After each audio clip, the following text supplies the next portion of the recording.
राम राम। ओम ज्ञानतिमिरान्धस्य ज्ञानञ्जनशलाकया चक्षुरुन्मीलितं येन तस्मै श्रीगुरुवे नमः। नमः ॐ विष्णुपादाय कृष्णप्रेष्ठाय भूतले श्रीमते भक्तिवेदान्त स्वामिनिति नामिने।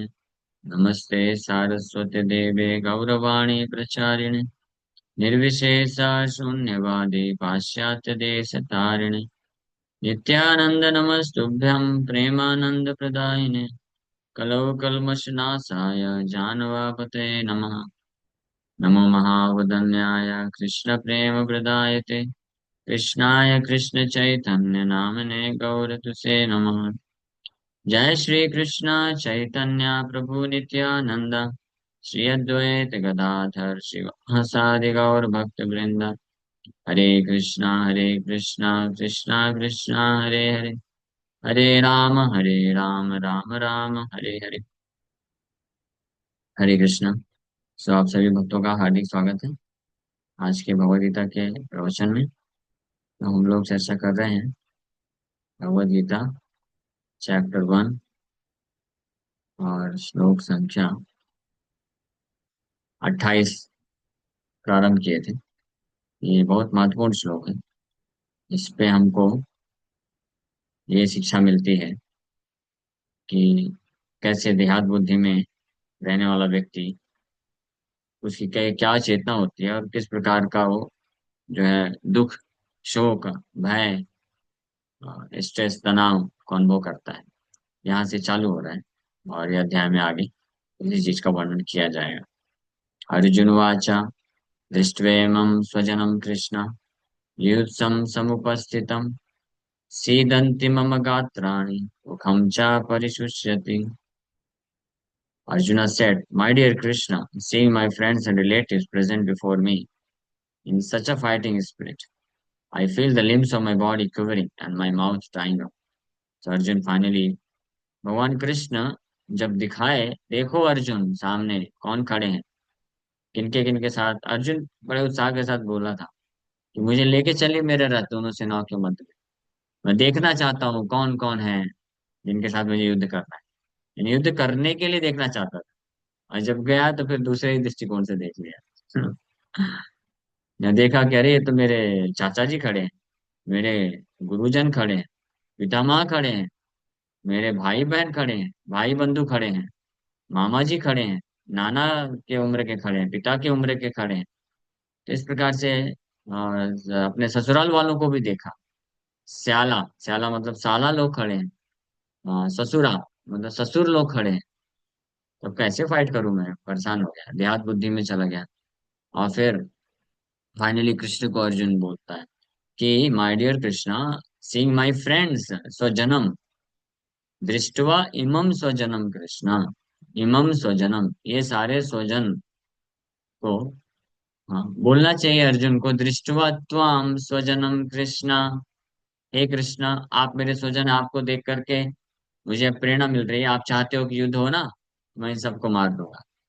ये वास्तविक चेतना हो, ये असली चेतना, शुद्ध चेतना होनी चाहिए थी।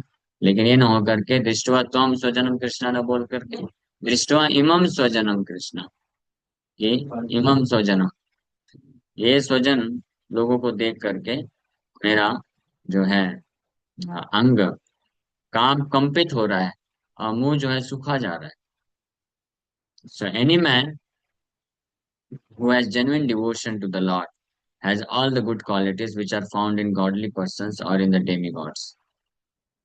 Whereas the non-devotees, however advanced he may be in material qualifications by education and culture, lacks in good qualities. As such, Arjuna, just after seeing his kinsmen, friends, and relatives on the battlefield, was at once overwhelmed by compassion for them who had so decided to fight amongst themselves. So, कोई भी व्यक्ति जिसके हृदय भगवान का भक्त होता है ना, उसके अंदर सारे अच्छे गुण होते हैं। वो श्लोक क्या है? यस्य आत्मबुद्धि गुण पे नहीं, व्हाट इज दैट वर्स? यस्यास्ति भक्तिर्भगवती यकिंचन सर्वै गुणैस्तत्र समासते सुरा हराव भक्तस्य कुतो महत् गुण। मनोरथेना सति धावतो बहि। ये जो भगवान का भक्त होता है उसके हृदय में, उसके व्यक्तित्व में सारे अच्छे गुण होते हैं देवताओं के। और जो भगवान का भक्त नहीं है, कुतो महत गुणा, उसके पास कैसे कोई गुण हो सकता है? क्योंकि जो भगवान का भक्त होता है ना, because he is free from desire for personal sense gratification, अपने खुद की इंद्रिय तृप्ति की इच्छा से मुक्त होता है। इसलिए उसका मन और इंद्रियां जो है उसके कंट्रोल में होती है, और इसलिए उसके हृदय में वास्तविक जो दया का भाव उत्पन्न हो सकता है, अच्छे गुण हो सकते हैं। तो अर्जुन, हालांकि देहात बुद्धि, यहाँ पे अर्जुन देहात बुद्धि में फंस चुके हैं, लेकिन अर्जुन है कौन? अर्जुन तो भगवान कृष्ण के भक्त हैं, महान भक्त हैं। टेम्परेली देहात बुद्धि में हो गए हैं, लेकिन भक्त होने के कारण गुण तो वही रहेंगे। तो देहात बुद्धि के कारण भी वही गुण प्रदर्शित होने वाले हैं, वही गुण प्रकट हो रहे हैं।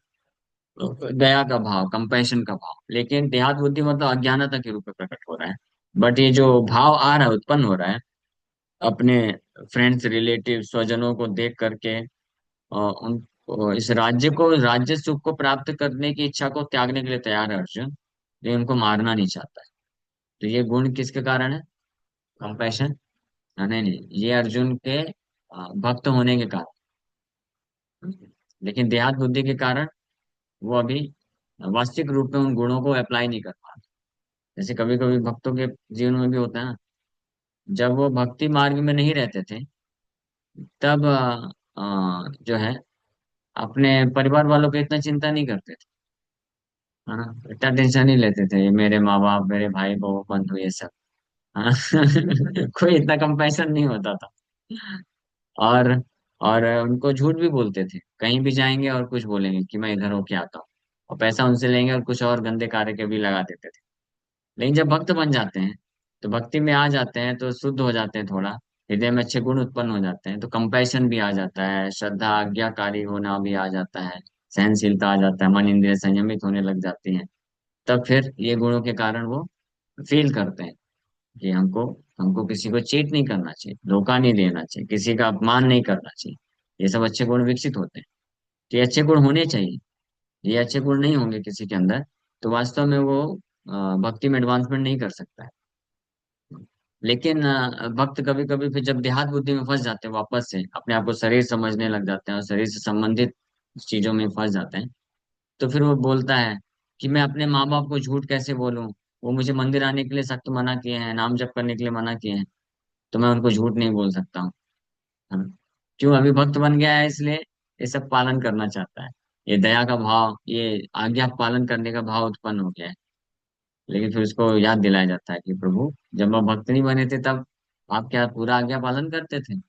मूवी देखने जाते थे तो क्या माँ बाप को पूछ के जाते थे? तब उसको याद आता है, हाँ।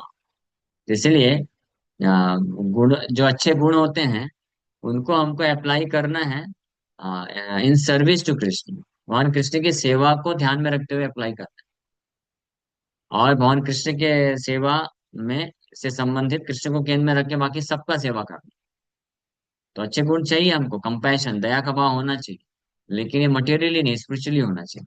अर्जुन का भी कैसे हो रहा है? अर्जुन महान भक्त हैं, इसलिए उनके अंदर गुण स्वाभाविक रूप से ये गुण विद्यमान था, दया का। लेकिन ये दया का भाव कैसे प्रकट हो रहा है? भौतिक रूप से प्रकट हो रहा है, विच इज नॉट गुड। इसलिए कृष्ण उनको रोकते हैं। जैसे कभी कभी कुछ लोग बोलते हैं कि देखो, अर्जुन ने भी तो दया दिखाया, अर्जुन मारना नहीं चाह रहा था। हाँ, दया, भक्त मतलब दयालु होना चाहिए। अर्जुन नहीं मारना चाह रहा था अपने सगे संबंधियों को, तो हमको भी इस प्रकार से दया रखना चाहिए।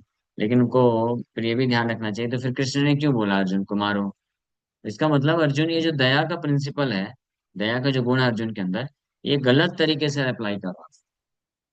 तो दया का जो गुण है उसको नहीं त्यागना है, लेकिन उसको अप्लाई, एप्लीकेशन सही तरीके से होना चाहिए, आध्यात्मिक रूप से होना चाहिए। आप दया करिए हर किस, ना केवल सगे संबंधी बल्कि समस्त जीवात्माओं के प्रति हमको दया करना है। लेकिन भौतिक रूप से आप दया करने जाएंगे, ना तो आपको लाभ मिलेगा, ना तो उसको लाभ मिलने वाला है। दोनों के दोनों ही अपने इस भौतिक संसार में फंसे रह जाएंगे। इसीलिए आध्यात्मिक रूप से दया करना चाहिए। और सबसे पहला दया किसके ऊपर करना चाहिए पता है?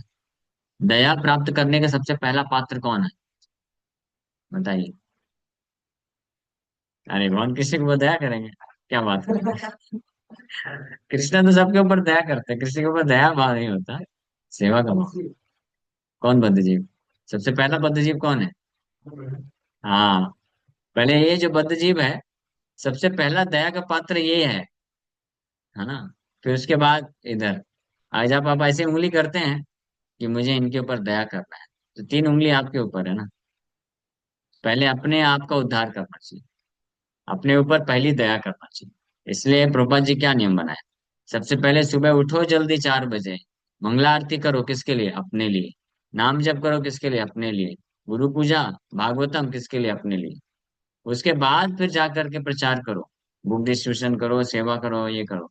ये नहीं कि सुबह 4 बजे से उठ करके दया दिखाना है, निकल पड़े। ऐसा नहीं, पहले अपना आप को बचाना चाहिए। This is the highest principle. Prabhupada ji Bhagavat में एक जगह तात्पर्य में लिखते हैं, the highest principle, highest principle of compassion, compassion दया का जो सबसे पहला सिद्धांत है, सबसे इंपॉर्टेंट है कि one should save oneself. Mahaprabhu भी इसी चीज को बोले। क्या बोले वो श्लोक?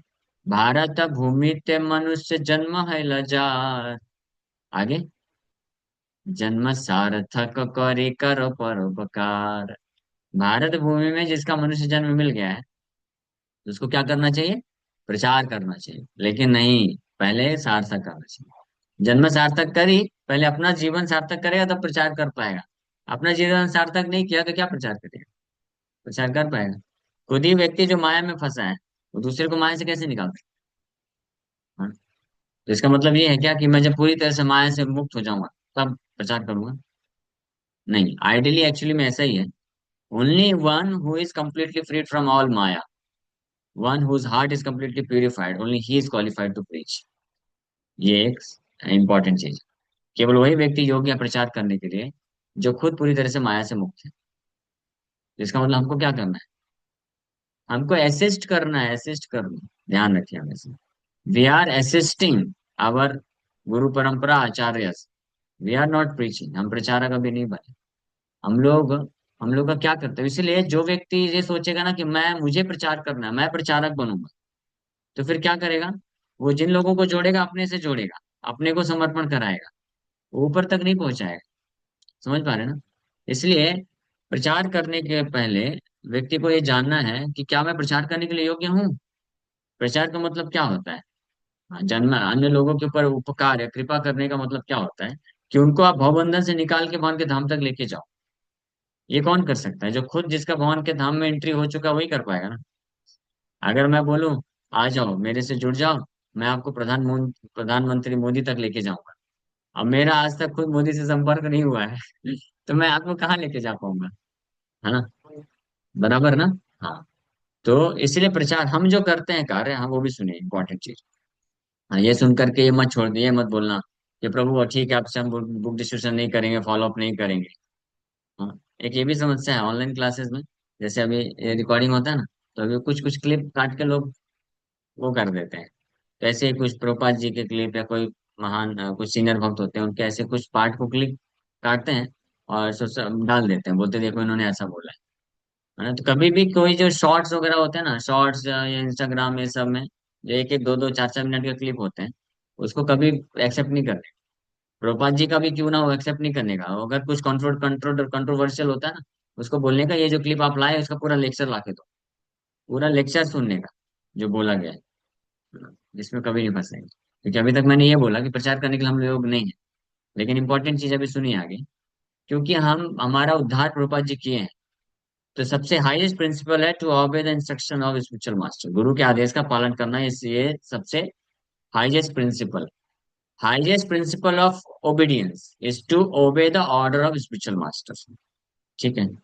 सो उनका आदेश है कि आप ये कृष्ण भावनामृत आंदोलन को अन्य लोगों तक पहुंचाओ। तो हमारा क्या कार्य है कि हम अन्य लोगों को जोड़ते हैं कि देखो भाई, मैं बीमार व्यक्ति हूँ, मैं ऐसे ऐसे हॉस्पिटल में गया, बहुत अच्छा डॉक्टर मुझे मिला है, बहुत अच्छी दवाई, मैं खुद ट्रीटमेंट ले रहा हूँ, मेरा इलाज हो रहा है, मुझे महसूस हो रहा है। तो आप भी आओ, ये डॉक्टर से मिलो और ये ट्रीटमेंट चालू करो। डॉक्टर कौन है? इस डिवाइन ग्रेस एसी भक्तिवेदांत स्वामी प्रभुपाद, वो डॉक्टर। मेडिसिन क्या है? हरिनाम जप करना, भागवत श्रवण करना। मेडिसिन। हॉस्पिटल क्या है? इस्कॉन है। हम पेशेंट हैं, लेकिन ये इस पेशेंट के ऊपर, ये जो बीमार व्यक्ति है इसके ऊपर डॉक्टर साहब की विशेष कृपा हो गई है, फ्री फ्री फोकट का इलाज कर दिए, भटक रहे थे, दर्द महसूस कर रहे थे। तो डॉक्टर फीस के रूप में जब पूछा कि फीस डॉक्टर आपको फीस क्या दूं, तो डॉक्टर साहब बोले कि बहुत सारे अनेकों पेशेंट है ना, उनको मेरे तक लेके आओ। इसको बोलते ही हमारा प्रचार है, समझ गए ना।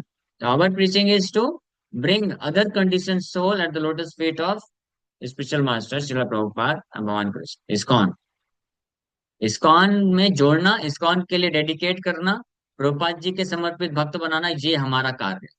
हमें हमेशा अपना ये ध्यान रखना चाहिए, अपना भक्त नहीं बनाना है। अपना भक्त बनाने की योग्यता तब होगी जब आप शुद्ध वैष्णव बन जाए। when you are in spiritual world, जब आप आध्यात्मिक जगत में हैं, कृष्ण के साथ फेस टू फेस बात कर सकते हैं, डील कर सकते हैं कि यस कृष्ण ये मेरा शिष्य है, आप इसको ले लो। वो शक्ति होनी चाहिए, तब शिष्य बना सकता है व्यक्ति। नहीं तो तब तक क्या करना है, अन्य लोगों को पकड़ के लाओ और जो शुद्ध वैष्णव उनका शिष्य बनाओ, और उनकी सेवा में लगाओ, भगवान की सेवा में लगा के आगे भेजो, और इस प्रकार से और लोगों को लाओ, इस्कॉन में दो। That is our duty. और ये जो सिंसियरली करता है जो भक्त, तो वो जो है ऐसे डॉक्टर साहब हमारे श्रील प्रभुपाद जी की कृपा से, भगवान की कृपा से उसको बहुत विशेष कृपा मिलती है, बड़े खुश हो जाते हैं कि देखो कितना अच्छा है ये। हाँ। और वो उसकी फिर वो जब कृपा मिल जाती है, तो फिर वो भी जो है शुद्ध भक्ति मार्ग में उन्नति से तीव्रता से आगे बढ़ता है। तो हाँ, ये क्या हम लोग ये क्यों बता रहे थे उसे, हाँ कंपैशन के ऊपर ना। यस हाँ, compassion, the greatest principal of compassion, सबसे बड़ा जो प्रिंसिपल है कंपैशन का, दया का, वो अपने ऊपर दया करना है। अपने ऊपर दया करना है मतलब कि खुद अच्छे से साधन भक्ति को तीव्रता से स्वीकार करना है, अच्छे से ध्यान से जप करना है, ध्यान से श्रवण करना है, ध्यान से प्रभुपाद जी की पुस्तकों को पढ़ना है। और फिर साथ ही साथ में हमारा ऋण है प्रभुपाद जी के प्रति, प्रभुपाद जी का आदेश है कि हम अन्य लोगों को भी ये कार्य कराने के लिए प्रेरित करें और उनको जोड़ें। ये हमारा दूसरा इम्पोर्टेंट कार्य है, इसको बोलते हैं हाँ, दया। एनीवे, तो अर्जुन का यहाँ पे जो प्रसंग चल रहा है कि अर्जुन के अंदर ये सारे अच्छे गुण क्यों थे, क्योंकि अर्जुन महान भक्त थे, इसलिए वो फील कर रहे हैं यहाँ पे दया के लिए कि दया करना चाहिए, है ना। लेकिन अर्जुन अपने स्तर पे दया करने की कोशिश कर रहे हैं, कृष्ण को तो साइड कर दिए, कृष्ण के लिए दया करना है, कृष्ण को दया नहीं करना, कृष्ण के ऊपर दया नहीं करना है, लेकिन कृष्ण के लिए सबके ऊपर दया करना है, कृष्ण को सुखी करने के लिए। That is important. So, as such, Arjuna, just after seeing his kinsmen, friends, and relatives on the battlefield, was at once overwhelmed by compassion for them, who had so decided to fight among themselves. As far as his soldiers were concerned, he was sympathetic from the beginning, but he felt compassion even for the soldiers of the opposite party, foreseeing their imminent death. And while he was so thinking, the limbs of his body began to quiver, and his mouth became dry. He was more or less astonished to see their fighting spirit. Practically the whole community, all blood relatives of Arjuna, had come to fight with him. This overwhelmed a kind devotee like Arjuna. Although it is not mentioned here, still one can easily imagine that not only were Arjuna's body limbs quivering and his mouth drying up, but he was also crying out of compassion. Such symptoms in Arjuna were not due to weakness, but to his soft-heartedness, a characteristic of a pure devotee of the Lord. It is said therefore. यस्यात्म भक्तिर भगवती किंचना सर्वै गुणैस्तत्र समासते सुरा हराव भक्तस्य कुतो महत् गुणा मनोरथेन सुधावतो बहि। ये श्लोक को मैंने समझा दिया ऑलरेडी। तो यहाँ पे अर्जुन का जो ये कंपैशन, दया का भाव उत्पन्न हो रहा है इस युद्ध क्षेत्र में, अपने सामने सगे संबंधियों को देख करके, ये उसके कमजोरी के कारण नहीं है, डर नहीं रहा अर्जुन, लेकिन क्योंकि वो भगवान कृष्ण का महान भक्त है, तो हृदय नर्म नर्म है, बिकॉज ऑफ सॉफ्ट हार्टेडनेस, जो कि एक शुद्ध भक्त का कैरेक्टरिस्टिक्स होता है। इसलिए अर्जुन ये सिम्टम्स को महसूस कर रहा है, और इसके कारण उसका शरीर कांप रहा है। शरीर क्यों कांप रहा है, ये सोच करके कि ये लोग अननेसेसरी इस युद्ध में मारे जाएंगे, अननेसेसरी युद्ध में मारे जाएंगे, जरूरत नहीं है। और इससे मुंह भी सूखा जा रहा है, आंख से आंसू भी बह रहे हैं। ये अर्जुन के लक्षण है, डिवोटी के लक्षण है। और आगे भी अर्जुन क्या लक्षण महसूस कर रहे हैं, आगे विषयों में बताएंगे, उनको कल चर्चा करेंगे। ओके, मेरे ख्याल से कुछ प्रश्न होगा, आप लोग पूछ सकते हैं। हरे कृष्ण कृष्ण। प्रभु जी, जैसे अर्जुन तो दया कर रहे हैं, लेकिन दया के अपोजिट उनको मतलब ऐसे सिम्टम आ रहे हैं जो कि भय में, डर में होता है। तो क्या दया से हमारे अंदर में मतलब कोई डर आता है, अनिष्ट होने का डर आता है क्या? या अनिष्ट होने वाला है तो उसके डर से हम भयभीत हो जाते हैं, ऐसा होता है क्या? तो डर भी जो होता है वो अलग अलग स्तर का होता है। डर भी हो सकता है किसी को, जब अपनी इंद्रिय तृप्ति में रुकावट आ रही है उसका भी डर हो सकता है, या जब किसी के प्रति प्रेम होता है तो उसके कारण भी डर उत्पन्न होता है, वो भी कारण भी। लेकिन यहाँ पे जो अर्जुन को डर उत्पन्न हो रहा है, तो वो मेनली वो कंपैशन, दया के कारण हो रहा है, कि दया के कारण अर्जुन विचार कर रहे हैं कि ये युद्ध जो है अननेसेसरी, केवल एक राज्य को प्राप्त करने के लिए ये सब जो है करोड़ों की संख्या में लोग मारे जाएंगे। तो इस डर के, इस दया के कारण ये डर उत्पन्न हो रहा है अर्जुन के हृदय में। ये कारण, इसलिए अर्जुन जो है आगे के श्लोकों में बोलेंगे कि फिर मुझे राज्य नहीं चाहिए, इसके कारण अननेसेसरी इतने करोड़ लोग मारे जाएंगे, क्या फायदा, मैं राज्य देने के लिए तैयार हूँ। तो ये डर से मुक्त होने के लिए अर्जुन फिर ये डिसाइड कर। तो प्रभु जी, इसमें ऐसा तो नहीं है कि जितना हमारे अंदर कंपैशन का भाव बढ़ता जाएगा उतना ज्यादा डर उसी रेशो में बढ़ता जाएगा? नहीं, ऐसा जरूरी नहीं है। कंपैशन, अगर दया, कंपैशन अगर आध्यात्मिक है, तो अगर डर भी है तो वो भी आध्यात्मिक होता है। वो बल्कि व्यक्ति को मदद करता है अन्य लोगों को हेल्प करने के लिए। जैसे कभी हम देखते हैं कि कोई बहुत वरिष्ठ भक्त होते हैं, महाराज होते हैं, तो उनको हमेशा जो है बहुत कंपैशन है, दया है सभी इस्कॉन इस्कॉन के सभी भक्तों के लिए। तो उनके हृदय में डर रहता है कि कहीं कुछ ऐसी लोग बाहर से ऐसे अटैक करते हैं या करते हैं तो भक्तों को कुछ तकलीफ ना हो जाए। तो इस डर के कारण वो भगवान को प्रार्थना करते हैं। हमारे जैसे हमारे गुरु महाराज हर दिन रात को नरसिंह कवच पढ़ते थे। किसके लिए? तो जनरली हम भक्त कभी कभी नरसिंह कवच हम भी पढ़ते हैं जब बीमार हो जाते हैं। हम अपने लिए पढ़ते हैं, अपनी भक्ति के लिए पढ़ते हैं। महाराज डेली पढ़ते थे, किसके लिए? इस्कॉन को प्रोटेक्ट करने के लिए। तो प्रभुपाद जी का इस्कॉन है, इसको कुछ क्षति नहीं होनी चाहिए। बहुत सारे लोग धमकी देते रहते हैं, बहुत सारे लोग अलग अलग प्रकार से विचलित होते हैं। शिष्य लोग जो है माया में चले जाते हैं। तो उनको सुरक्षा करने के लिए तो ये डर, डर था। लेकिन ये डर के कारण, ये डर पॉजिटिव है। ये डर अच्छी बात है, कोई गलत नहीं। ओके। हरे कृष्ण।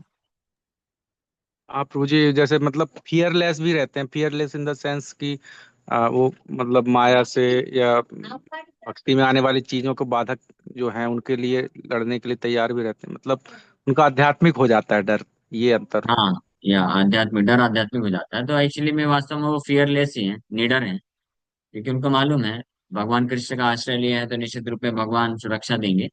लेकिन जहाँ पे सेवा, जहाँ पे प्रेम की भावना आती है भगवान के लिए या भगवान के शुद्ध भक्त गुरु के लिए, सेवा का भावना आता है, तो वहां पे फिर उनके सेवा में कुछ कमी न रह जाए इसका डर भी रहता है। तो ये डर जो है पॉजिटिव है, कंस्ट्रक्टिव है। तो ये एक अलग चीज, अच्छी बात है।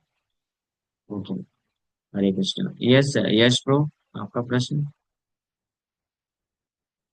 हरे यश हरे प्रो। कृष्ण प्रभु जी। हरे कृष्ण। राधे राधे। प्रभु जी, मैं ये पूछना चाहता था कि अगर आपका आवाज कट रहा है थोड़ा। अपने गुस्से पे कैसे कंट्रोल कर सकते हैं? हाँ।